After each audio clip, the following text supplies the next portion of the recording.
Pode começar. Olá, boa tarde. Eu gostaria de começar a agradecer a todas as pessoas que estão presentes presencialmente e online para acompanhar o quarto seminário Almoço Six, que irá trabalhar com a temática alimentação, crise e pobreza. Hoje contaremos com a apresentação de Olívio Filho, que é graduado em gastronomia pela Universidade Estadual de Goiás, mestre em meio ambiente e desenvolvimento rural pela Universidade de Brasília. Atualmente é doutorando em política social pela Universidade de Brasília e está realizando estágio doutoral na Universidade do Minho.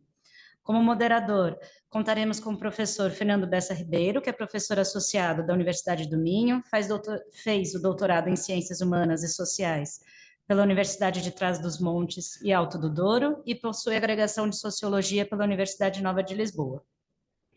Então, professor, gostaria de falar algumas coisas antes da apresentação. O Olívio tem 30 minutos para apresentar, depois o professor Fernando tem mais 15 minutos para fazer alguns comentários, e a gente também abre a discussão para as pessoas que estão acompanhando. A sessão está sendo gravada e depois vai ser disponibilizada e compartilhada nas redes sociais do SIX. Muito obrigado pelas palavras de apresentação. Boa tarde, em especial para quem está a ouvir-nos à distância. É um prazer estar aqui novamente convosco num seminário almoço, onde eu já participei diversas vezes, e desta vez com o Olívio Filho, um colega brasileiro, para nos falar sobre alimentação, crise e pobreza, que significa justamente o debate, um dos debates fundamentais no campo do capitalismo, da natureza, do ambiente, das crises e, sobretudo, também das desigualdades sociais. Eu creio que irá certamente incidir um pouco sobre isso. Eu não combinei nada, não discutimos o texto da comunicação, que suporta a comunicação, mas será certamente algo que irá prender a atenção do Olívio Filho. Eu gostava de sublinhar, dizendo que não foi combinado, mas é relevante dizê-lo, é que hoje, 26 de setembro, foi uma data magnificamente escolhida. Porquê? Porque vem na sequência do dia de ontem, 25/9, que é o Dia Nacional da Sustentabilidade, e, claro, a questão da alimentação é absolutamente fundamental para o debate em torno da sustentabilidade. E no dia anterior, 24 de setembro, é o dia dos 50 anos da morte de uma das figuras maiores da ciência social brasileira e que abriu no Brasil e no mundo inteiro um debate importantíssimo sobre a questão da alimentação, que é a morte justamente de Josué de Castro. Certamente o Olívio irá referi-lo na sua comunicação, mas eu creio que era importante justamente lembrar esta figura maior do pensamento contemporâneo brasileiro da segunda metade do século XX. Olívio, as palavras são tuas, a palavra é tua. Muito obrigado. Muito obrigado. Gostaria de agradecer, tá aqui. É ao mesmo tempo um grande desafio, mas também é um prazer estar aqui, né? Eu geralmente estou do outro lado, que é assistindo, então se eu falar alguma coisa assim, me desculpem, né? E, bom, debater alimentação é sempre um debate muito instigante, assim. E, ao mesmo tempo, você pode seguir um conjunto de nortes. Então, por exemplo, cada um aqui tem uma cultura alimentar distinta um do outro, porque cada um aqui tem realidades distintas. Mas, ao mesmo tempo, no campo, né, de estudos, vários campos têm estudado alimentação, desde a nutrição, antropologia, sociologia, e cada vez mais tem se estudado isso, porque é uma temática que cada vez mais está latente. Não pelo fato de somente ser de ser um campo de estudos que está na moda, mas ao mesmo tempo que a nossa realidade e as crises que a gente tem vivido tem feito com que as pessoas ou comam menos ou comam cada vez pior.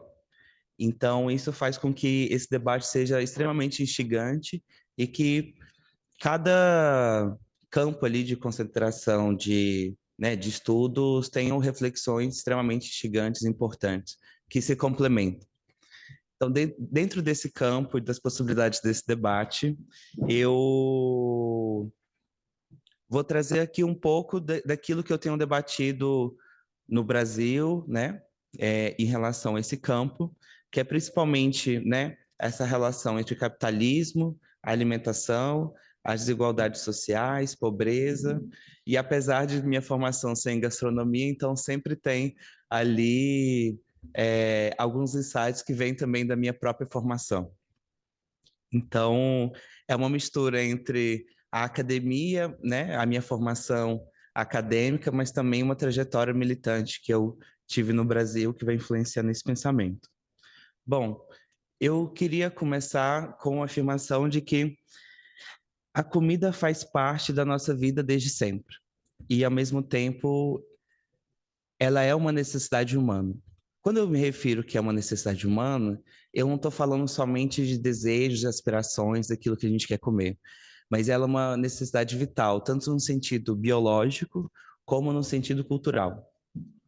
Então, ela acaba sendo uma coisa que a gente tem que lidar, ou deveria pelo menos lidar, todos os dias. Não tem como a gente fugir disso.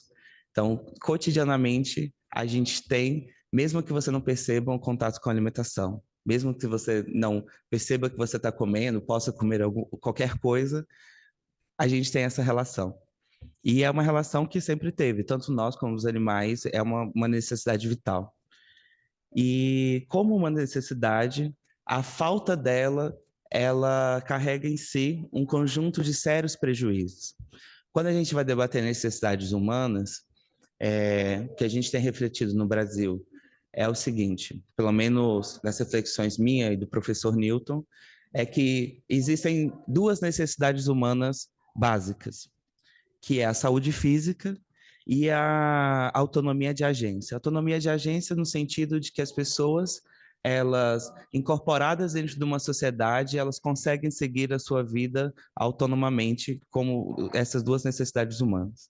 As duas, quando elas são atendidas, você chega ao que a gente chama de autonomia crítica, que é a autonomia de você olhar para essa realidade e transformá-la a partir dos seus sonhos, dos seus impulsos e transformá-lo no sentido positivo. A alimentação, assim como outras necessidades que satisfazem essas necessidades básicas, elas são um conjunto de requerimentos que são vitais. Então, não tem como falar sobre alimentação, o direito humano à alimentação, e isso ser plenamente realizado, se você não tem um direito à moradia, se você não tem um direito à água, porque são necessidades que estão completamente conectadas. Essa conexão entre as necessidades é uma coisa muito interessante, porque as pessoas, geralmente, a gente tem nos parece como se eu tenho aquilo que é para comer, isso é suficiente. Mas o debate de necessidades, ele não tem a ver com o mínimo, ele tem a ver com a plena realização. Então, eu estou falando de que a alimentação, o direito humano à alimentação adequada, ele é a garantia de que todas as pessoas tenham suas necessidades humanas atendidas. Então, há necessariamente um conjunto de direitos para além da própria o ato de se comer. De se comer não qualquer coisa, mas se comer bem, de uma forma adequada, de uma forma saudável. Então, é dentro desse campo que essa reflexão se inicia, sabe? Porque a alimentação, ela faz parte do nosso cotidiano, mas nós não comemos qualquer coisa. Então, nem tudo aquilo que é comestível é culturalmente comestível. Então, a gente tem dessas diferentes realidades essas determinações que são, para além do sentido biológico, essas determinações que são culturais. Nesse sentido, se para nós a alimentação é uma necessidade humana, a comida também, no modo de produção capitalista, assim como em outros, teve uma função vital para a constituição dos modos de produção.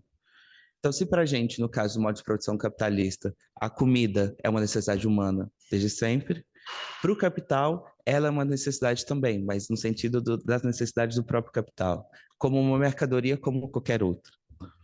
Nesse sentido, a relação que a gente tem do capitalismo com a comida, ela é muito interessante e ela está presente desde a constituição do próprio modo de produção.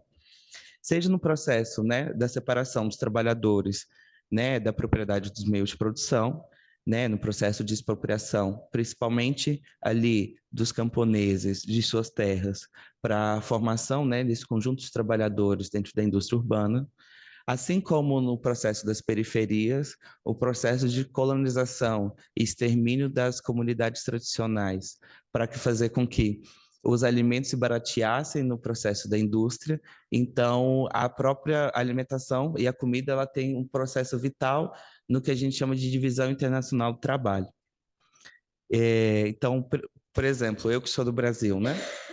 A América Latina teve um papel vital no processo de oferta de alimentos através da superexploração da força de trabalho, seguindo aqui Rui Mauro Marini, que é superexploração da força de trabalho, é você explorar para além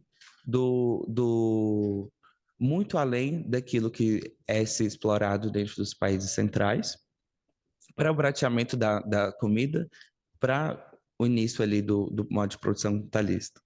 Então, é interessante ver de como que a comida vai mudando ao mesmo tempo nós e ao mesmo tempo a sociedade, assim. Então, tem um aspecto que é interessante, que ao mesmo tempo que é uma coisa que a gente coloca no nosso corpo, ela também modificou e modifica a própria sociedade, assim.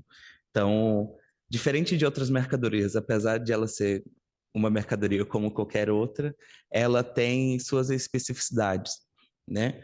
Então, existe um limite físico daquilo que você pode comer. Então, você pode comprar quantas sopas você quiser, mas existe um limite físico do que você pode comer, por exemplo, e também se deteriorar e tudo mais. Então, o capital precisa de um conjunto de elementos para fazer com que, no caso desse mercado, que é o mercado de alimentos, as pessoas consumam cada vez mais uma velocidade maior, apesar desse limite. Então, há uma busca incessante para o barateamento do processo de produção e, ao mesmo tempo, do alargamento desses mercados. E a forma em que isso vai ocorrendo dentro da história do capitalismo vai se modificando até a estrutura que a gente tem hoje. Bom, nesse sentido, eu queria falar que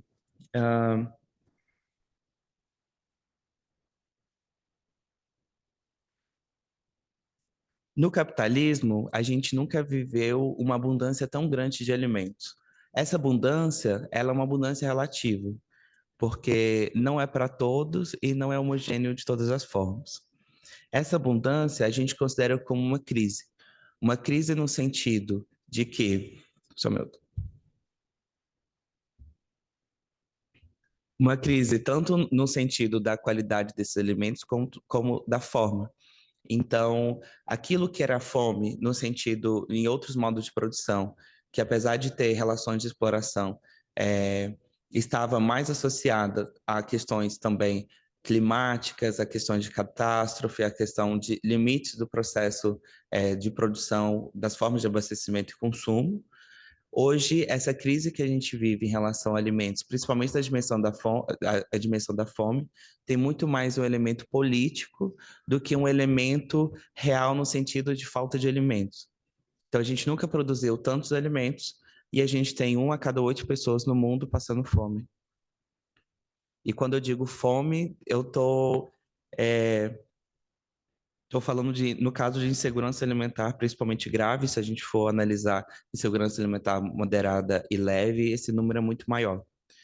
Então, quem trouxe isso à tona foi exatamente Josué de Castro, né? Assim, nos seus estudos, no sentido de compreender que não se basta o discurso de que apenas pela benemerência dos países centrais vai se acabar a fome, por exemplo, nos países periféricos, ou de que a fome ela é um problema somente no sentido da produção, do abastecimento e do consumo, mas é no sentido político da fome, porque não adianta a gente pensar e refletir de que os países que são subdesenvolvidos, eles têm um maior nível de insegurança alimentar e nutricional pelo fato de que eles são, simplesmente pelo fato de que eles ainda não atingiram o patamar de desenvolvimento do próprio capitalismo.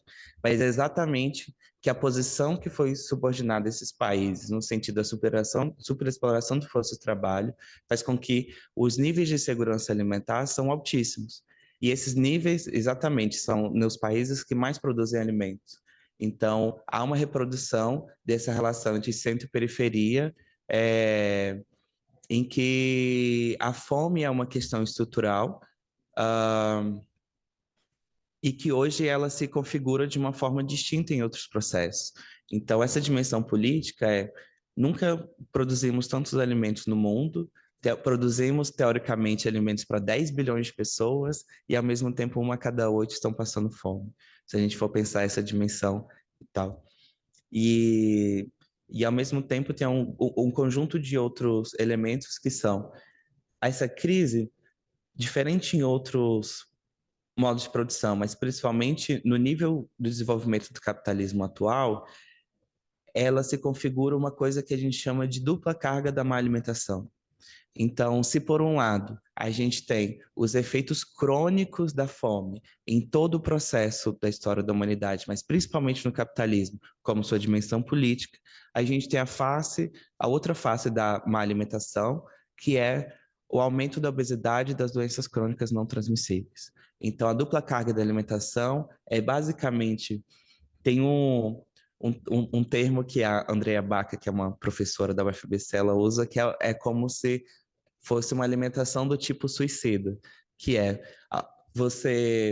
a superação da fome, a solução é basicamente alimentos de má qualidade que vão no sentido da direção oposta da outra face da má alimentação, no sentido que aumenta tanto as doenças crônicas não transmissíveis quanto a da obesidade, assim. Então, essa é uma característica recente quando a gente debate a alimentação, porque basicamente a tendência do aumento da obesidade nos países centrais, mas a permanência da fome e o aumento da obesidade nos países periféricos. E isso eu não estou falando somente, por exemplo, a partir das desigualdades dos locais onde nos países periféricos tem mais renda em relação às regiões que têm menos renda. Mas a gente está falando dentro das mesmas sociedades, isso tem ocorrido.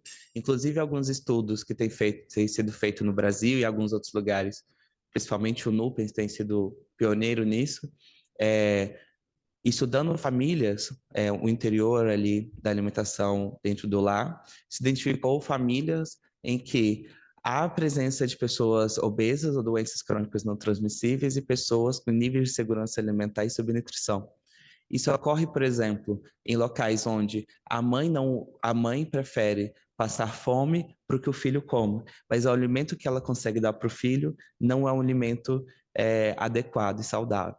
Então, a dinâmica que tem ocorrido da dupla carga da alimentação, ela é uma dinâmica muito recente e característica principalmente dentro do neoliberalismo, que a gente está falando que triplicou, por exemplo, a quantidade de pessoas obesas nos últimos 30 anos.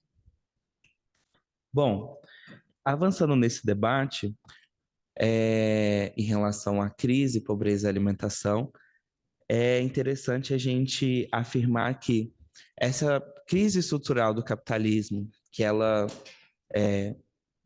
ali tem um debate que é desde a década de 70, ou desde 2007, enfim, mas que a gente pode afirmar que não é desde o Covid, essa crise que a gente tem vivido, né? E que ela é agudizada, por exemplo, pela pandemia, a questão da guerra da Ucrânia, ela traz novos elementos que são importantíssimos de serem debatidos, assim. Mas ela não traz uma novidade em si, no sentido que as tendências que a gente tinha em relação à alimentação, que é basicamente o aumento da quantidade de consumo de alimentos ultraprocessados e, ao mesmo tempo, a diminuição do consumo de alimentos in natura e minimamente processados, essas crises, esses processos de crise da pandemia ou da guerra da Ucrânia tem feito, na verdade, acelerar esse processo no sentido de avançar essa dupla carga da má alimentação. o, o discurso que se coloca de que a pandemia foi o causador, por exemplo, do aumento da fome, é um discurso que não traz, na sua totalidade, os elementos-chave. Porque os elementos-chave são o fato de ser uma crise estrutural que, associado à pandemia, acelerou o processo que já havia uma tendência. Então, por exemplo, se a gente for ver os dados da FAO em relação ao aumento da insegurança alimentar, na verdade, os dados de insegurança alimentar, o processo de aumento da insegurança alimentar, ele vem principalmente a partir ali, depois da crise de 2007, mas principalmente a partir de 2014. Então, o que houve foi uma aceleração dessas tendências, justamente nesses locais onde a dupla carga da alimentação é mais pesada. Então, você vai ver o aumento ainda maior da fome e da insegurança alimentar e nutricional, e do outro lado da obesidade e das doenças crônicas não transmissíveis. Bom, e tem algumas características também nesse processo que são muito interessantes de como que se conformou esse processo. Então, não existe uma relação estreita de que, se não é um problema de produção, no sentido que apesar da pandemia, apesar de todas as guerras que têm ocorrido, nós produzimos alimentos suficientes para alimentar todo mundo. Por que que nós não alimentamos todo mundo? Por que as pessoas estão com fome? E isso é muito interessante de se debater pelo fato de que quem domina esse processo, se a alimentação é uma mercadoria como qualquer outra, no estágio de desenvolvimento que nós estamos, quem domina esse processo é exatamente o capital financeiro. E isso significa que não existe um compromisso nenhum em relação à garantia da segurança alimentar e nutricional, mas sim a garantia de lucros. Se o principal fator é o lucro, não importa se as pessoas estão passando fome ou não, desde que isso dê lucro. Então, se existe um conjunto de alimentos que você consegue inserir dentro da sociedade e que esses alimentos você consegue ter maiores lucros, que é no caso, por exemplo, dos ultraprocessados, essa é a tendência do que o mercado financeiro quer colocar nesse processo. Porque o mercado financeiro não somente tem a ver com finanças em si, mas também eles dominam todo o processo produtivo em relação à alimentação, assim como de outras mercadorias. A segunda questão é como fazer isso ter sentido. Então, por que que você vai parar de comer uma coisa que você já estava acostumado para comer uma coisa nova? Se a comida como mercadoria, ela precisa ter um sentido, o papel da propaganda e do discurso do nutricionismo teve um papel fundamental para que isso ocorra. Então, a propaganda, a publicidade, como elemento-chave para interpretar por que que as pessoas têm deixado de comer de uma forma e têm desejado comer de outras. Não somente porque no caso da publicidade e propaganda, ou seja, são os mecanismos de fazer com que essas mercadorias façam sentido, o que você deseja comer, ela tem um papel vital para que houvesse essa modificação das tendências que a gente tem em relação à alimentação. Então, por exemplo, isso vai desde como se constituiu ali os fast foods com o McDonald's, dando um exemplo. Ou, por exemplo, qual que é o papel que algumas marcas têm de desejo que as pessoas consumam isso, né? Que as pessoas têm desejo de se consumir. Que vai desde, por exemplo, eu que sou do Brasil e que a gente quer comer Milka, mas Milka é muito caro lá, entendeu? E aqui, por exemplo, é mais barato e pode ser mais comum para as pessoas. Mas tem a ver muito com a dimensão de como que tem se modificado os desejos. E isso faz com que cada vez mais se modifique os hábitos alimentares e aquilo que a gente deseja comer. Então, isso aumenta o que a gente chama, né, da porcentagem de calorias que a gente come durante um dia de ultraprocessados, e ao mesmo tempo que a gente perca no sentido cultural aquilo que a gente come.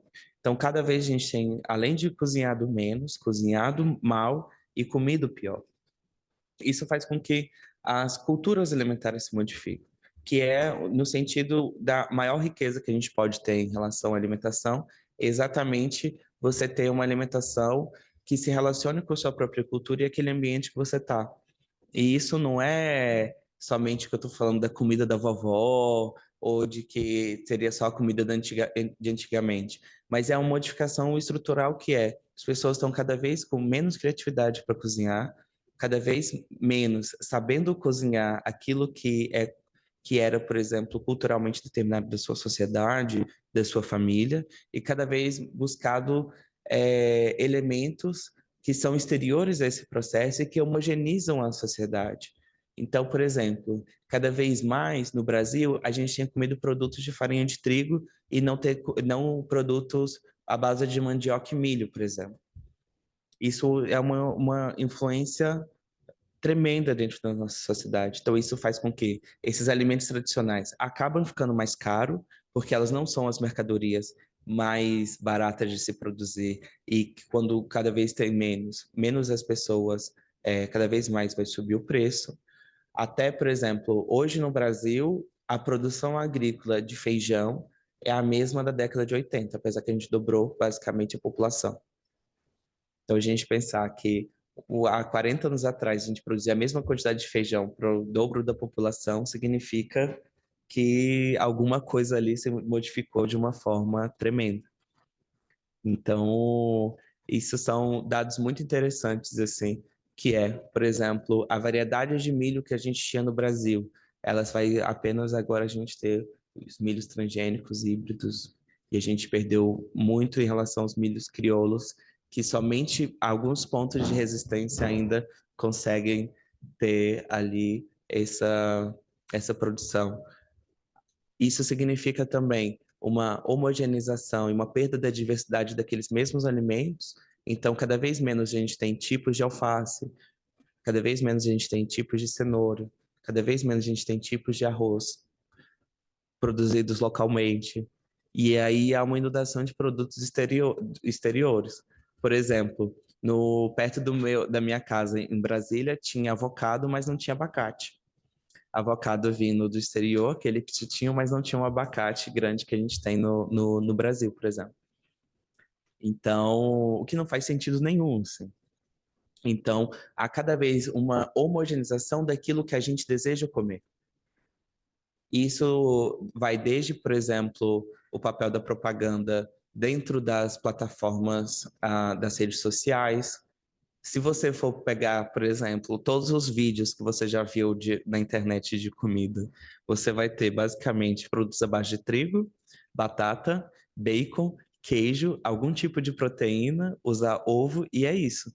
O que muda é muito mais a forma do que os próprios produtos, assim. E aí, então, há cada vez mais esse processo de humanização e isso é uma coisa que é muito importante ser debatido. O outro elemento que eu queria trazer é exatamente essa questão do que a gente chama de nutricionismo. Que eu estou com tempo. Tá bom, desculpa. Meu tempo está reduzido, então eu vou reduzir um pouco o que eu ia falar.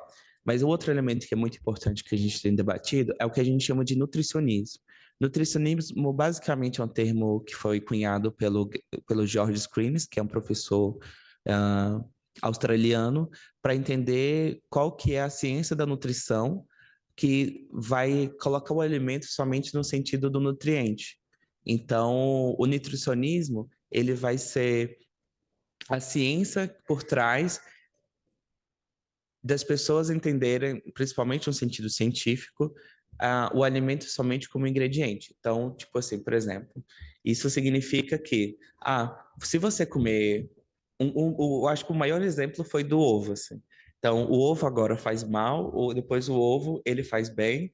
Aí agora o pessoal que é mais fitness come tipo 10, 20 ovos por dia para bater a quantidade de proteínas necessárias. Então, esse é um outro discurso que tem vindo muito forte, que baseou principalmente os estudos, tanto no sentido de quem produz ultraprocessado, por exemplo, a Coca-Cola, financiando estudos para demonstrar de que fazer esporte tem muito a ver com a vida saudável e se você tomar refrigerante não tem a ver com doenças crônicas não transmissíveis, e usa esse discurso do nutricionismo a partir da criação de metodologias que possibilitam chegar a esse tipo de resultado como um processo que tem ocorrido ali dentro disso, assim. Mas para finalizar, eu ia falar mais algumas coisas, assim, mas é muito importante dentro desse processo a gente debater que é como a gente modifica essa estrutura. Então, de que maneiras a gente pode, enquanto desde sociedade civil, como a forma em que a gente constitui ali o Estado, fazer com que as pessoas garantam a segurança, que as pessoas tenham, né, o direito humano à alimentação e a segurança alimentar realizados.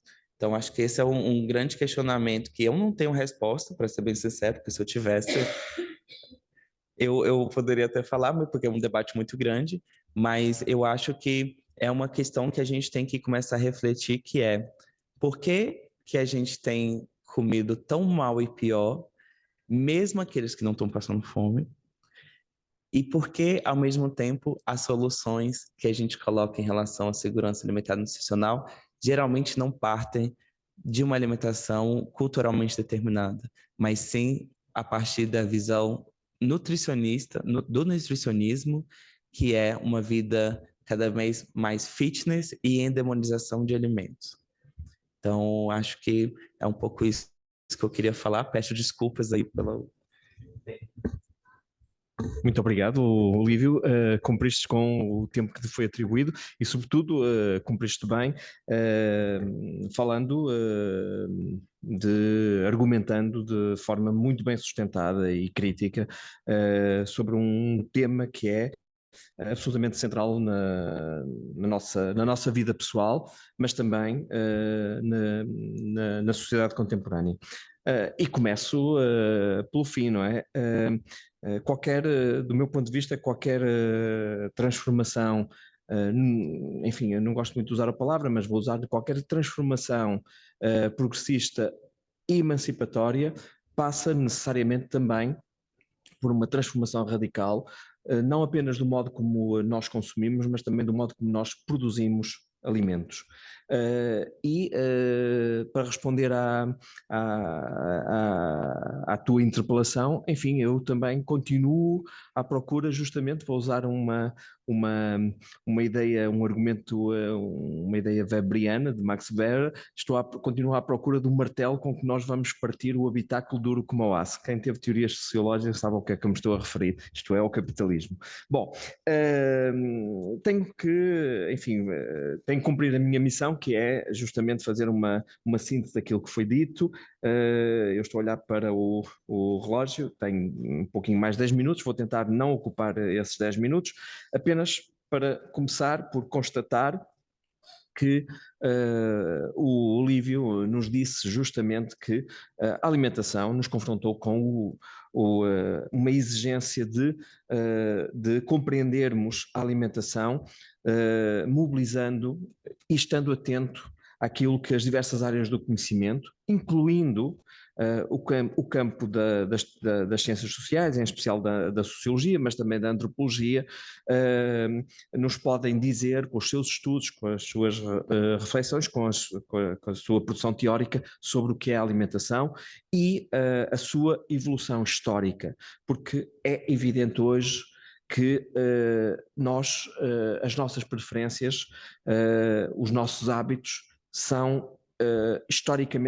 historicamente situados. Isto é, nós não gostamos de comer o que comemos porque seja algo da nossa natureza humana. Não, nós gostamos de comer o que comemos porque isto tem a ver com justamente os fenómenos, os processos de socialização ou de enculturação, para usar uma expressão mais da antropologia social, em que estamos mergulhados desde o início, desde que nascemos e começamos a crescer na família a que pertencemos. Uma outra nota importante é que não é possível pensar e debater as questões da alimentação sem a colocar no contexto histórico em que essas questões se fazem sentir. E neste caso concreto, justamente no capitalismo. Gostaria de sublinhar, aliás, falaste também novamente do José de Castro, eu gostaria de sublinhar que nós nos confrontamos com vários paradoxos. Tu falaste de um deles, né? Ou seja, nós produzimos alimento suficiente para alimentar a população humana, que atingiu já uma dimensão, um número a meu ver, absolutamente inquietante e que caminha a passos largos para um horizonte, para um número, num intervalo de tempo, num horizonte de tempo que andará em torno dos 10 mil milhões de pessoas, vocês dizem 10 bilhões de pessoas, em meados do corrente século. Mas, mesmo assim, há que dizer que nós produzimos alimentos suficientes para alimentar, ainda que possam ser mal alimentados do ponto de vista do valor nutricional, mas produzimos alimentos suficientes. Ou seja, se no tempo, se quiserem, agora vou ser muito irónico, no tempo do desenvolvimento e do progresso, esse é o tempo também da fome. Isto significa uma coisa muito simples, é que há algo no funcionamento do capitalismo que produz uma forma extrema de exclusão e de marginalização. E essa forma extrema faz-se sentir sob a forma de cerca de 1.000 milhões de pessoas que todos os dias vão para a cama de barriga vazia. E, portanto, há aqui uma interpelação que é simultaneamente algo que devemos dizer. Não basta interpelar, é preciso dizer que há algo muito errado, muito questionável no sistema em que vivemos, que é muito mais do que um simples sistema económico, é uma civilização, e que tem que ser justamente criticado e, se quiserem, voltando a Weber e ao habitáculo duro como o aço, partido. Mas há mais, e tu chamaste justamente a atenção deste aspecto que aqui agora vou referir. É que aos 1.000 milhões que se deitam com a barriga vazia, temos um número ainda superior daqueles que se alimentam mal, consumindo comida lixo, e não como vocês dizem no Brasil, e que foi objeto de uma tese de doutoramento, aliás, que eu creio que já te recomendei, ela está, creio eu, está a assistir e certamente irá falar, a Zénia Tavares da Silva, e que, portanto, as pessoas comem comida lixo e não comida de verdade. E desse ponto de vista, que é comida saudável, comida que não provoca doença, comida que, a bem dizer, não nos mata. E que é, obviamente, comida que só pode sair da produção ecológica. Não é? Uma outra nota, fazendo um pequeno parênteses, porque eu creio que é importante, é lembrar justamente que quando nós discutimos a alimentação, e tu fizeste muito bem, nós não estamos a discutir apenas economia, não estamos a discutir apenas processos produtivos, nós estamos a discutir também algo que faz parte dos direitos fundamentais básicos dos seres humanos e daquilo que deve ser assegurado por aquilo que é o meu entendimento de uma sociedade decente. Ou seja, a alimentação está no mesmo plano do acesso, por exemplo, à habitação ou do acesso à água. E também aqui há que o dizer que o acesso à água hoje está muito longe, e a situação vai agravar-se, está muito longe de ser um direito garantido a todos os seres humanos. Mais algumas notas, sim. Quando eu falava de que o capitalismo não é apenas um sistema económico, mas também, muito mais do que isso, uma civilização, eu devo lembrar que nós não conseguimos compreender este fenómeno da alimentação se nos centrarmos apenas na discussão das questões produtivas, do modo como é que nós produzimos. É que a alimentação é também condicionada, e tu também o referiste bem na tua intervenção, é condicionado pelos hábitos alimentares, pelos estilos de vida, que se constroem também através, justamente, daquilo que são as preferências alimentares que vão sendo inventadas e que vão sendo, enfim, assimiladas por todos nós. E tu falaste do feijão. O caso brasileiro é particularmente evidente e relevante das alterações em curso, com a crescente substituição, justamente, por exemplo, do feijão, e até do arroz, mas sobretudo do feijão, que faz parte da família das leguminosas, que é um dos melhores produtos alimentares que podemos consumir e que nós deveríamos consumir pelo menos todas as semanas, e isso não acontece por alimentos ultraprocessados. E, portanto, a pergunta que se tem que se fazer é justamente porque é que acontece isso? Enfim, acontece isso porque existe o marketing. E o marketing não existe para informar as pessoas, não existe para nos tornar mais conscientes, mas existe sobretudo para desempenhar um papel fundamental na produção da mais-valia. Isto é, as empresas querem vender, mesmo que seja comida que nos mata, não é? Alimento que nos faz mal. Uma outra nota, enfim, já agora, avançando mesmo, há que dizer que qualquer solução, outra que não esta que nós temos hoje em dia, qualquer solução que produza uma ruptura com o capitalismo implica justamente, eu não sei o que é que os meus colegas da área das ciências da comunicação mais ligados ao marketing e à publicidade pensarão do que eu vou dizer. Há que, e não sou eu que o digo, ou pelo menos não sou pioneiro nisto, o Michel Lovy tem refletido bastante sobre isso, uma das primeiras medidas que temos que fazer é acabar com a publicidade, é acabar com o marketing, porque isto é uma máquina ao serviço do capital para a produção de mais-valia e que tem impactos devastadores, não apenas no ambiente, mas também na vida de cada um de nós, sob a forma de doença prematura e até de morte prematura. Uma outra nota, enfim, creio que isto mostra justamente a relevância do que acabaste de nos dizer, nós podemos olhar também para a alimentação como uma expressão concreta, aliás, uma expressão concreta daquilo que nós podemos designar como a primeira globalização na história, que teve a ver com a circulação de produtos à escala global, sobretudo do Atlântico, na sequência dos processos de colonização a partir do século XVI da América Latina, de toda a América, mas em especial da América Latina, e temos muitos exemplos. Enfim, eu próprio estudei um caso muito concreto, que é o do caju, que para os moçambicanos, onde eu fiz trabalho de campo, o caju é uma árvore nativa, é uma planta nativa, sempre lá esteve, para eles é nativo, e nós hoje sabemos, desde há muito tempo sabemos, de facto quem estuda isto sabe que o caju é uma planta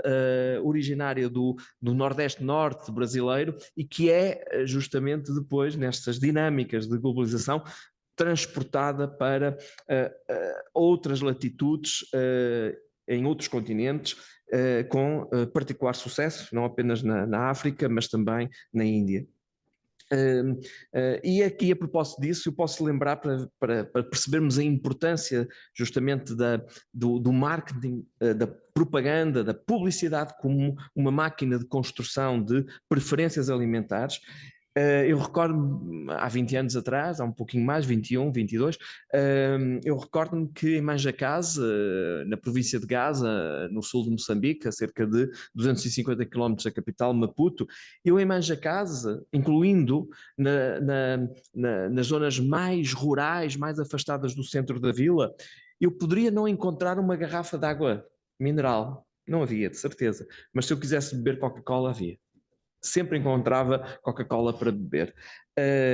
Se quisesse, eu não a consumo. E, portanto, são estas questões que tu trouxeste para aqui, não para acabar o debate, mas justamente para o prolongar, não apenas aqui, mas certamente por anos e outros contextos. Eu gostava de sublinhar um outro aspecto e termino, para cumprir com a promessa de não falar muito, termino para lembrar que a produção de alimentos é também altamente impactante do ponto de vista ambiental. E, portanto, o que a indústria está a fazer, o que o capital está a fazer, é produzir hábitos alimentares que são, a bem dizer, totalmente insustentáveis do ponto de vista ambiental. E insustentáveis por uma razão muito simples, porque somos 8 mil milhões a caminho dos 10 mil milhões. Todo este debate não se colocaria se fôssemos mil milhões de pessoas, aí poderíamos comer carne, vacas, bois, tudo o que nos apetecesse todos os dias em quantidades colossais, que nada disso seria impactante. Mas ou seria minimamente impactante, mas nós não podemos compreender o que está a acontecer, nomeadamente com a destruição das grandes florestas, a começar pela floresta amazónica, mas não é o caso único. As florestas tropicais de África, da África subsaariana, estão a ser devastadas, não apenas pela alimentação, mas também por isso. As grandes florestas, por exemplo, da Indonésia e da zona do Pacífico estão a ser devastadas, não para a produção de soja, mas de óleos alimentares, óleo de palma, por exemplo, e, portanto, nada disto nós conseguimos discutir e perceber se nós não fizermos justamente uma conexão àquilo que são as preferências alimentares hoje dominantes, aquilo que é a vertigem e a voragem pelo consumo de proteínas de origem animal, com aquilo que são as dinâmicas justamente do capitalismo. E aqui coloca-se justamente a questão como fazer. E nós estamos perante um dilema imenso.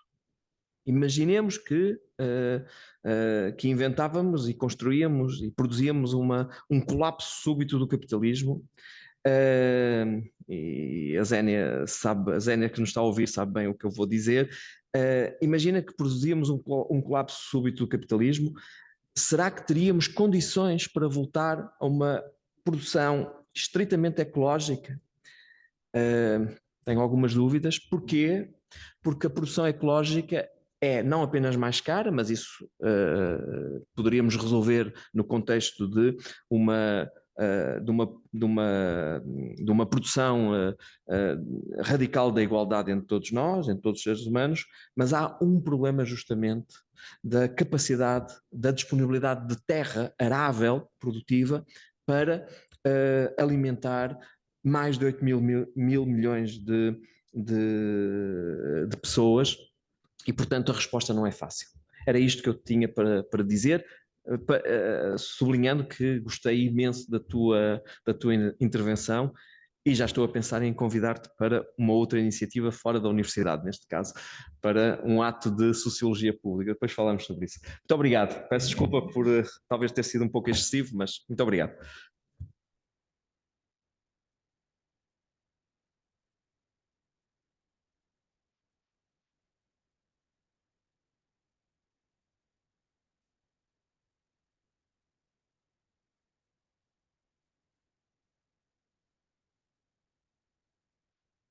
Para quem nos está a ouvir, e sei que são muitas pessoas a escutar-nos, a Rafaela, que está aqui no comando da parte técnica, irá tentar fazer um esforço para que, em vez de colocarem as questões no chat, podem-no fazer, podem-no colocar por escrito, mas quem preferir falar, colocar a questão de viva voz, a Rafaela vai tentar fazê-lo, está bem?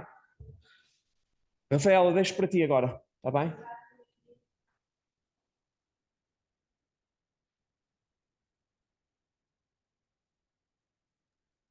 Não sei se alguém tem alguma questão para colocar.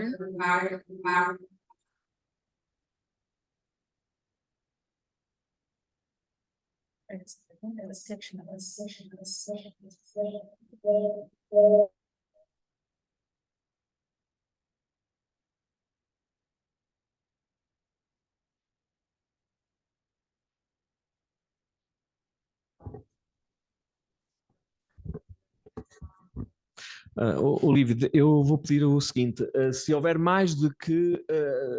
Há mais alguma? Faria. Neste momento só tem esta. Ok, dou-te a palavra, porque se tivermos várias questões, faríamos um bloco e depois tu responderias. Ok, dou-te já a palavra. Qual é o nome da pessoa? Quem é a pessoa? O nome? Ah, não tem nome. Ok.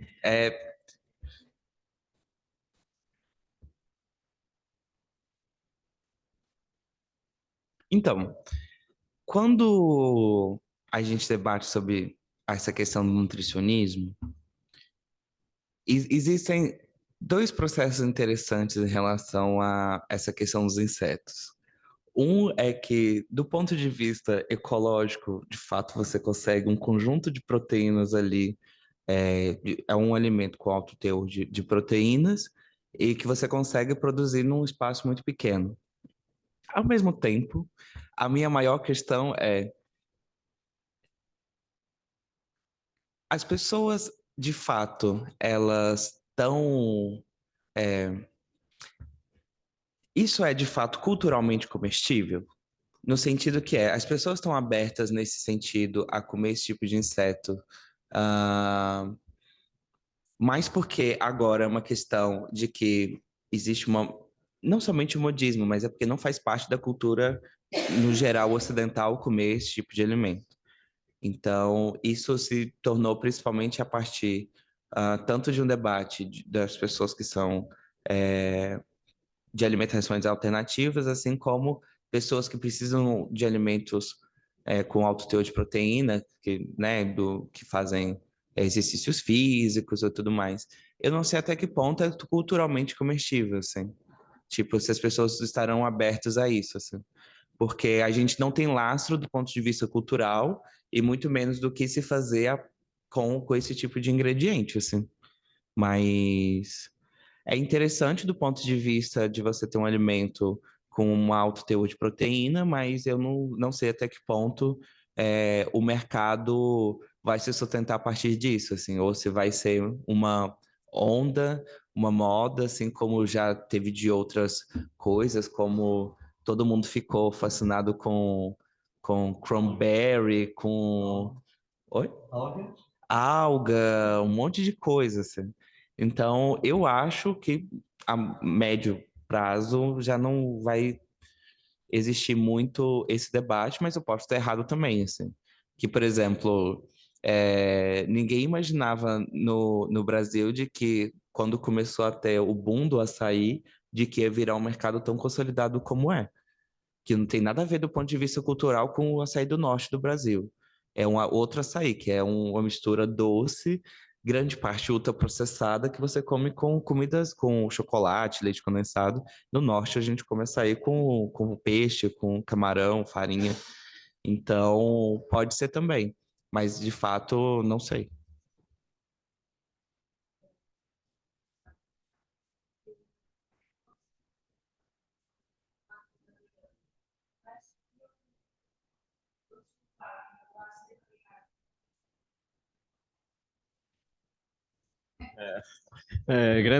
grande questão, mas Miguel Cardoso, eu vou pedir ao Miguel Cardoso para ficar em linha, porque haverá certamente algumas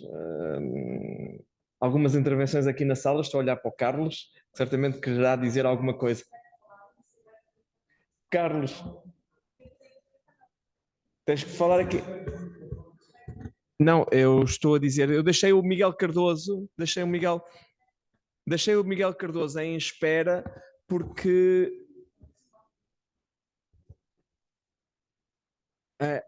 mas Carlos, queres fazer um comentário e interpelação ao Olívio, claro.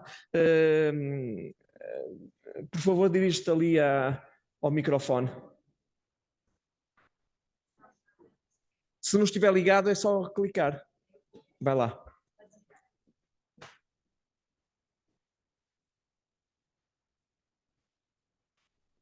Podes sentar, se quiseres. Carlos, então. Bom dia. Bom dia. Eu já não faço a apresentação para quem não conhece. Professor Carlos Silva, professor catedrático aposentado do Instituto de Ciências Sociais, antigo diretor do Departamento de Sociologia e autor de uma obra sociológica excepcional no contexto não apenas nacional, mas também internacional, e que os brasileiros conhecem bem. Carlos. Muito obrigado. Antes de mais, quero pedir desculpa por ter chegado tarde, que tive um outro compromisso e não consegui ir mais cedo. Mas do que eu ouvi, me parece já um tema extremamente relevante, interessante, fundamental, nas sociedades atuais, desigualdades sociais a nível sistémico, e que também tem a sua relevância no sentido de fazer tudo o possível, dentro mesmo do próprio sistema capitalista, para reduzir essas desigualdades, nomeadamente em termos de alimentação básica, E portanto eu saúdo a seu projeto e desejo maiores felicidades, certamente estará muito bem acompanhado pelo professor Fernando Bessa. Relativamente à questão, que solução ou que sistema, se todos os sistemas até hoje não resolveram um problema, e um problema básico que poderia ser resolvido até dentro dos próprios recursos no sistema capitalista, porque é que isso não acontece? O Fernando Bessa já deu conta da irracionalidade do sistema, que movido pela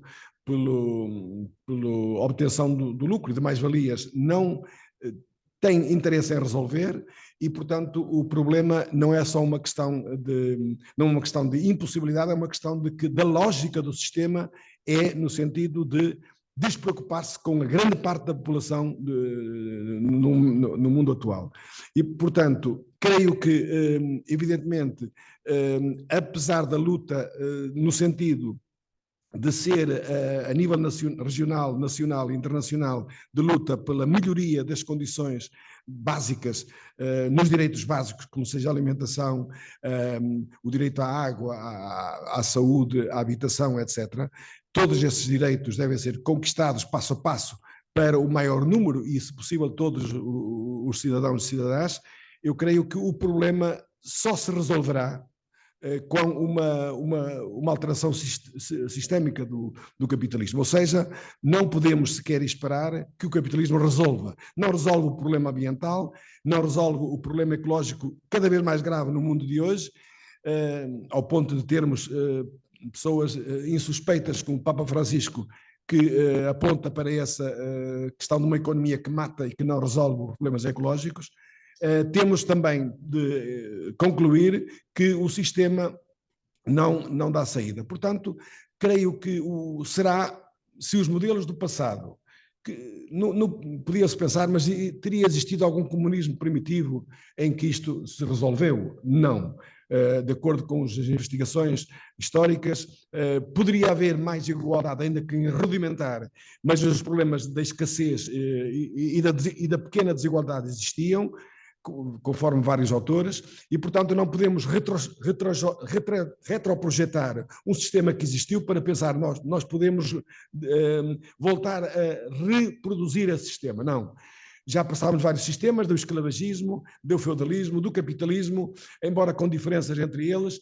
O certo é que não resolveram o problema. Portanto, creio que, obviamente, do ponto de vista racional e do ponto de vista material, só o novo sistema socialista, cujo modelo, sim, esse pode estar em discussão, porque o sistema soviético, que foi a tentativa de criar um sistema socialista que, digamos de passagem, contrariamente ao czarismo do passado, resolveu muitos problemas básicos, mas até em termos de saúde, de direitos da mulher, do aborto e outros direitos, nomeadamente da habitação, de transportes, coisas deste tipo foram resolvidas. E é bom sinalizar que o sistema socialista trouxe, comparativamente a qualquer sistema dito do capitalismo, trouxe melhorias consubstanciais.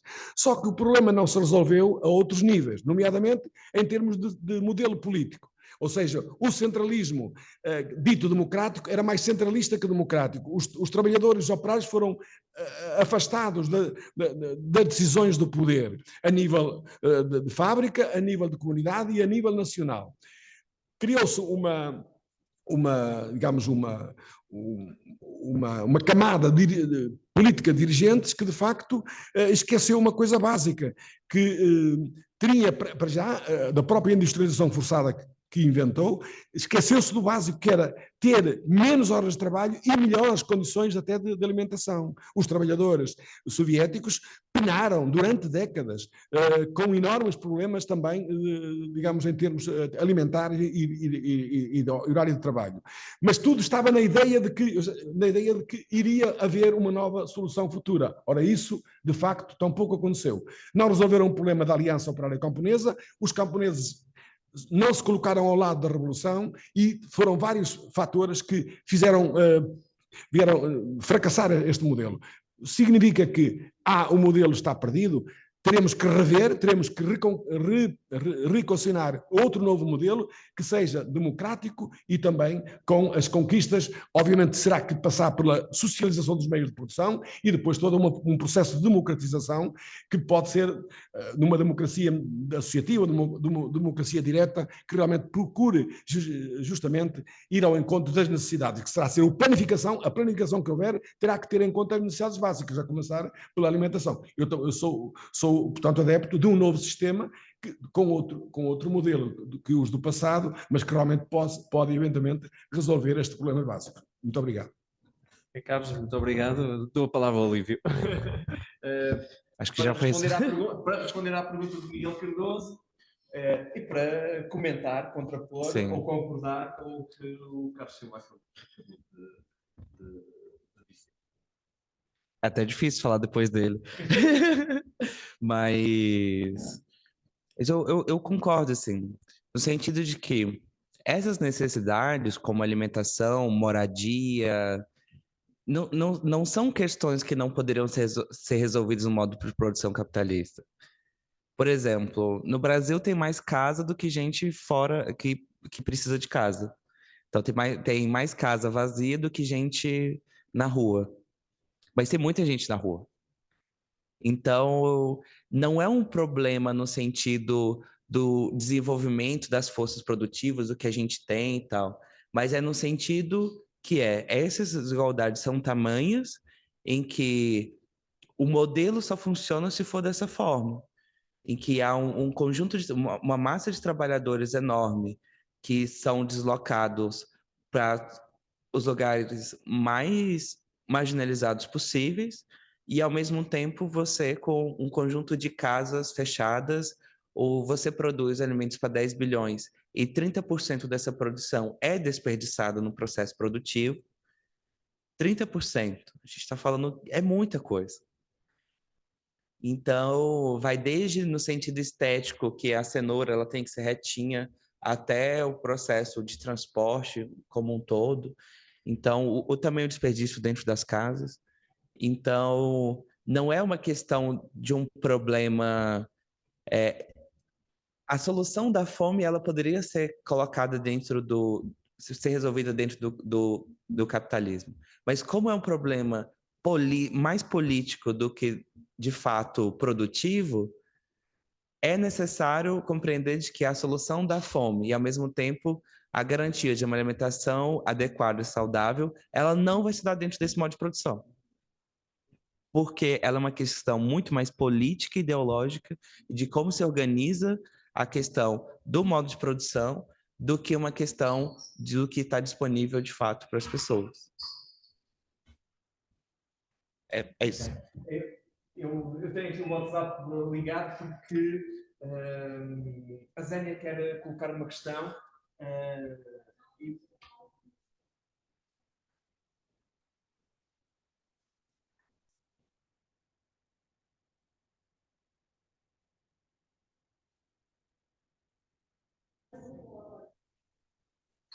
Ok, eu vou colocar então a questão. Tu vais então, eu vou-te dar então a palavra para colocares a tua questão ou o comentário, está bem? Podes falar. É só um comentário, pedindo desculpa que eu também cheguei atrasada. Estão me escutando? Sim, podes falar à vontade, estamos a ouvir. Não, gostei muito quando eu vi a divulgação dessa atividade, fiquei com vontade de participar e fiquei preocupada em não conseguir participar hoje. São questões importantes que a gente está colocando aí. Realmente precisa ter uma mudança no sistema para que a gente tenha realmente comida de verdade, que a gente coloca tanto, comida saudável, comida que traga vida, né? Que traga vida não só na questão da saúde, mas no nosso cotidiano, na vida como um todo. Aí, Fernando, nas nossas conversas, eu sempre colocava, a produção agroecológica vai dar conta? A produção orgânica vai dar conta? Aí eu sempre coloco, eu acredito que vai. Mas para dar conta, tem que mudar o sistema. Realmente tem que mudar, tem que ter investimento. Na questão, se tem investimento para grandes produções, para o agronegócio, então, a partir do momento que tem investimento para os pequenos agricultores, é possível. A gente teve aqui a experiência no Brasil exitosa. Durante um período pequeno, Mas a gente teve exitosa. Claro que não deu conta porque pouco tempo depois as políticas que investia na agricultura familiar, principalmente de base agroecológica, ela foi desmontada todas. Agora que está voltando devagarinho, mas a gente sabe que tem uma disputa grande com os grandes empresários. Isso a gente está falando da produção, mas a indústria de alimento também. A indústria de alimento na questão do produto ultraprocessado, que cada vez mais está na mesa da população, desde dos grandes com maior poder aquisitivo, como o da periferia, dos agricultores, que isso a gente viu, né, Fernando, na pesquisa, a Paula está aqui também, ela sabe, Paula Mascarenhas, que também está na zona rural, está com os camponeses que produzem alimentos saudáveis, vendem esses alimentos e compram alimentos industrializados. Aí por que isso? Aí é uma grande discussão, né? Que a gente tem que fazer. Aí Fernando coloca aí a questão também da publicidade, que é um grande debate e uma grande disputa também. Então, a questão alimentar não é só a produção, a gente tem toda uma cadeia que para refletir, a universidade, a academia contribuir com essa reflexão e propor mudanças. Aí eu vou falar aqui no Brasil. Olívio é do Brasil e eu vi que, como trabalha com alimento, deve estar acompanhando aí que esse ano a gente está nas conferências de segurança alimentar e nutricional no Brasil.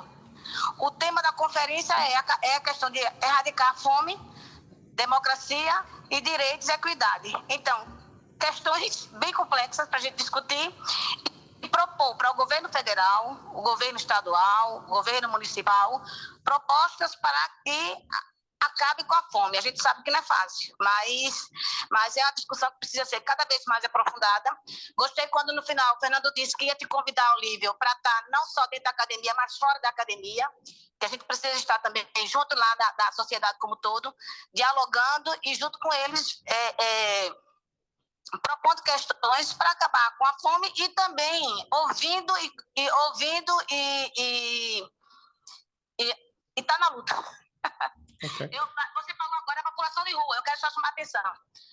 Agora a gente lançou aqui no Recife, que eu participei do censo da população de rua aqui no Recife. Um grande número de pessoas na rua passando fome, a questão de ficar na rua, que tanto está sem moradia, né? E a questão da água, que também chamou a atenção. A alimentação e a água é um dos grandes problemas que está aqui, pegando aqui a questão do Nordeste, muito forte. Então, aí a gente vê assim, é preciso mudar o sistema. Concordo com o Manuel aí, que é a questão de mudar o sistema. Agora não é fácil, não é. Mas a gente está aí na luta, na academia, fora da academia, para mudar. E vamos lá. Ok. Zénia,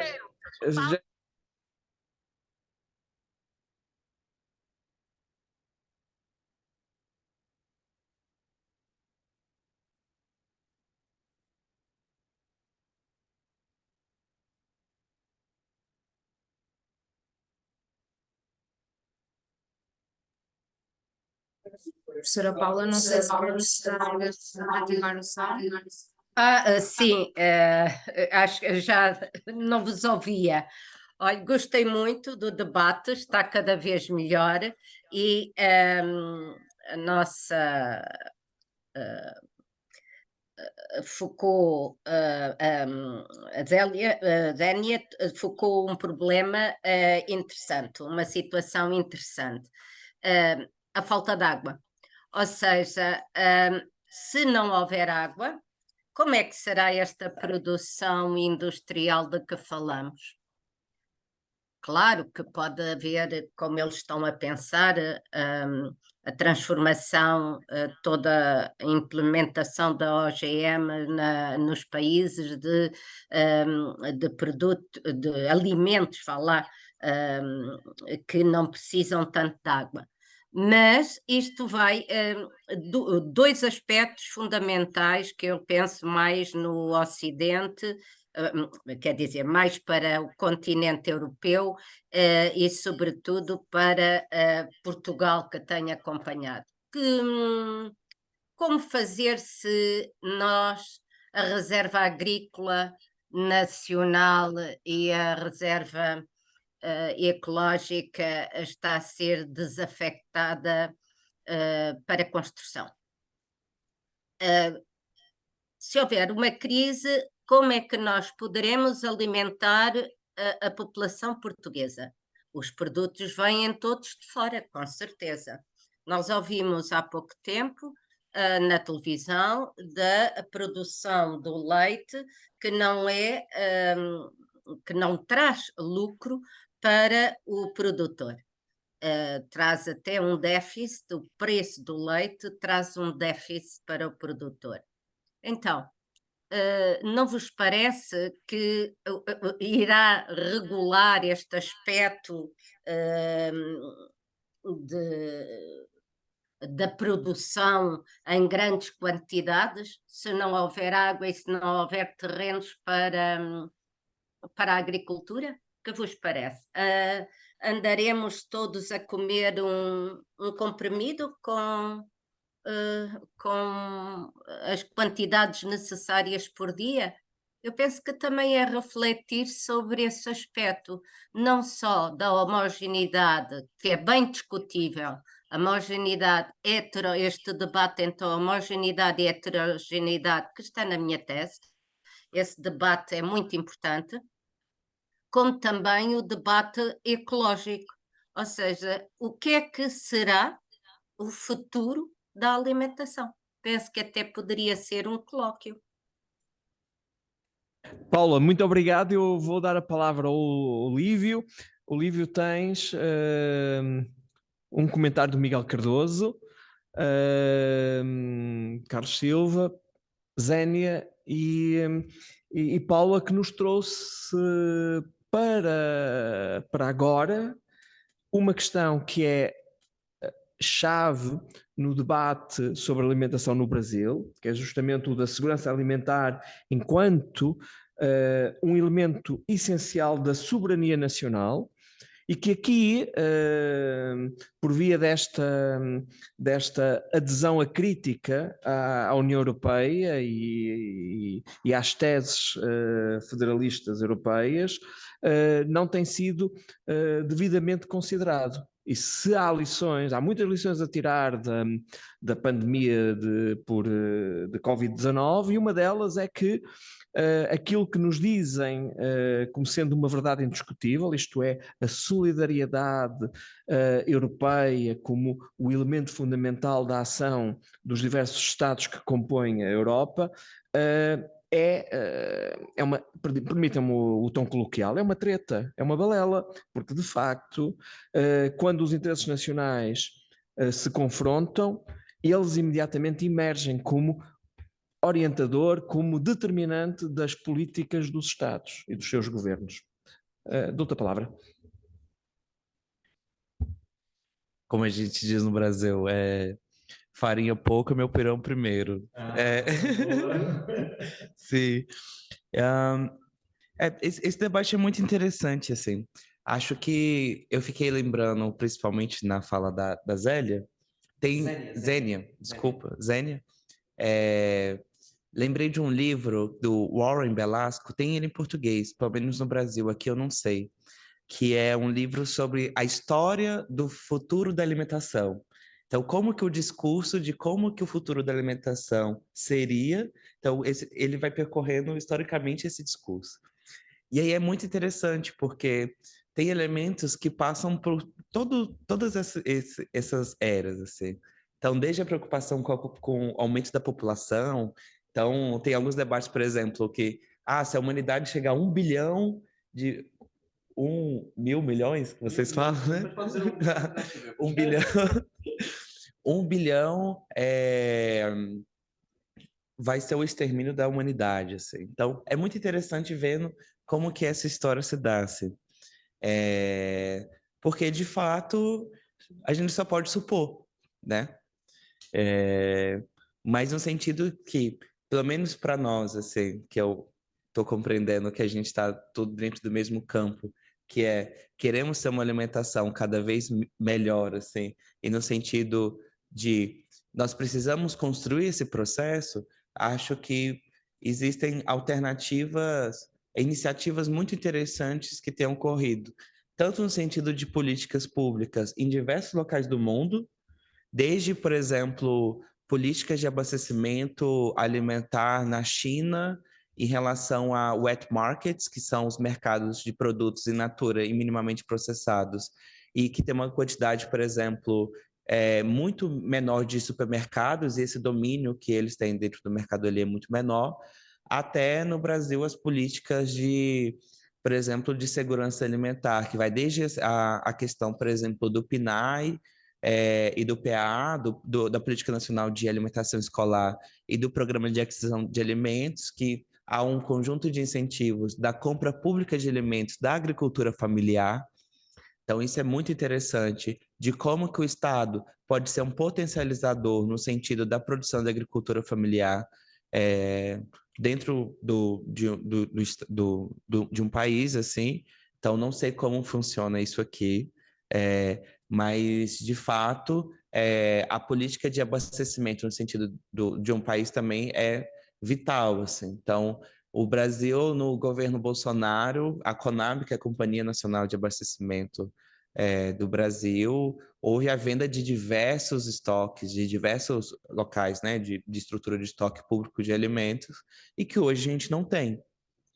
E aí, então, você coloca que o Estado, pelo menos no Brasil, hoje tem a capacidade de interferir no sentido do preço dos alimentos básicos muito menor do que tinha anterior ao governo Bolsonaro do que hoje. Isso faz com que, por exemplo, com a baixa da produção da agricultura, principalmente de arroz no Brasil, e tanto de feijão, mas principalmente de arroz, nós fiquemos dependentes do arroz produzido em outros países da América Latina, como Uruguai e Argentina. O que faz com que isso a gente tenha que comprar em dólar e pode encarecer no sentido do no Brasil, e ao mesmo tempo os produtores de arroz brasileiros querendo exportar, porque aí o dólar também está, em relação ao real, é mais alto, então, e a quantidade de impostos é menor, porque a gente tem uma lei no Brasil em que no processo de exportação você não precisa pagar quase nenhum imposto, e dentro do Brasil você vai pagar, no caso do Rio Grande do Sul, produtor de arroz 7%, e para os outros estados 12% de ICMS. Então, é muito interessante ver esses processos assim, de como que tem se modificado e tudo mais. E a água, por exemplo, no Brasil, 70% é agricultura, quem consome água. Então, 70% do que se consome de água no Brasil hoje é feito no processo da agricultura. Então, principalmente baseado em soja e milho, que não são alimentos que a gente come. Eu pelo menos, soja eu como quando tem óleo de soja e quando eu vou comer sushi, tem um shoyuzinho e tal. Mas a gente de fato não come, é comida para animal, né? Para gente.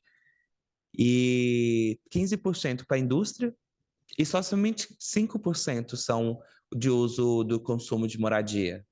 Então, ao mesmo tempo, o discurso, por exemplo, fecha a torneira na hora de escovar os dentes. Eu fico assim, pô, é sacanagem, 200 milhões de pessoas usando 5% e a indústria 70%, a agricultura 70%, e eu tenho que preocupar com o horário do banho ali. Enfim, acho que, assim, só para finalizar, vai ter outros comentários? É um último comentário e finalizas. Ok, tá, ok. Posso então? Pode. Colocar? É um comentário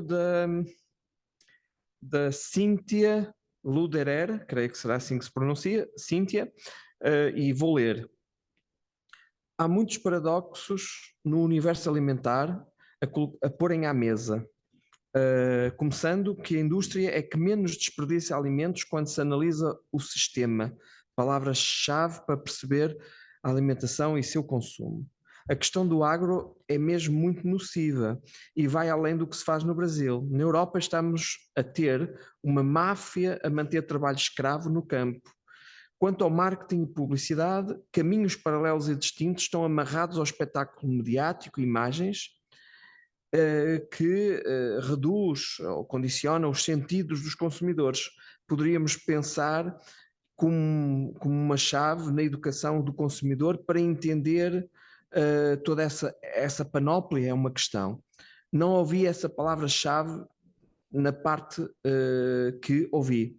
Literacia alimentar, eu creio que é esta a questão, literacia alimentar, para perceber os valores dos alimentos, que estão para além dos valores da saúde, mas perceber como o consumidor as pessoas são convocadas a fazer as suas escolhas. É isso e termina também. Sim. Essa parte de food literacy, que a tradução, na verdade, não vai ser educação alimentar, né? Mas colocando como educação alimentar e nutricional mais em geral. Eu ia falar um pouco disso, mas aí por causa do tempo acabou não podendo, né? Enfim, mas eu acredito que é o seguinte, há de se ter algum tipo de alternativa de...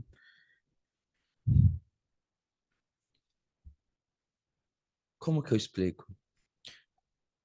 As iniciativas que ainda nós temos no sentido de educação alimentar e nutricional, de food literacy, no sentido de dar um conjunto de informações que são verdadeiras, que são no sentido no rumo de uma alimentação adequada e saudável, é tão menor do que o que a gente é bombardeado de informações pela publicidade. Até tem um termo que o Fischler usa de cacofonia alimentar, que a gente é bombardeado por um conjunto de informações tão grande em relação a alimentos que a gente simplesmente não consegue ter norte nenhum, assim.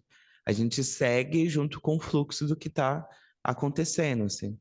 E eu acredito que a educação alimentar e nutricional é uma chave muito importante e que não é somente no sentido das escolas terem esse processo, mas é no sentido que o Estado tem que cada vez mais criar um conjunto de políticas de que se debata a alimentação. Isso vai muito além de colocar na embalagem de alimentos que isso tá cheio de gordura ou de que classificação de rotulagem de alimentos, mas vai no sentido mesmo, tanto se criar alternativas para esse processo, no sentido da valorização da agricultura familiar, das formas tradicionais de abastecimento, das feiras livres, do processo de uma ligação mais próxima entre consumidor e produtor, mas também no sentido de uma educação alimentar e nutricional baseado no processo cultural. Isso significa fazer com que as pessoas saibam cozinhar. Porque é uma coisa que a gente está falando, por exemplo, de economia doméstica. E isso é muito importante. Então, e é um papel que é o Estado que tem que fazer isso, assim, que é o ator-chave para esse processo de mudança. No interior do modo de produção capitalista, eu não estou falando que precisa ser um negócio revolucionário, mas de fato a gente precisa de mudanças, assim. Que tudo bem, pode ser até no sentido do horizonte para além do capitalismo, mas não podemos esperar esse processo para uma ação, tanto da sociedade civil, mas principalmente do Estado. O Estado é o ator-chave para a educação alimentar e nutricional e é aquele capaz de criar um conjunto de limites para essa indústria, para essa forma que tem ocorrido. Então, acho que é isso. Muito obrigado. A gente já está atrasado, né? Muito obrigado, Olívio, e agradeço imenso aos presentes e também àqueles que, não estando presentes fisicamente neste espaço, neste magnífico espaço, deste auditório, desta sala, assistiram e participaram através da internet. Muito obrigado e até ao próximo seminário e almoço receberão informação sobre o que se irá passar em breve. Está bem? Boa tarde.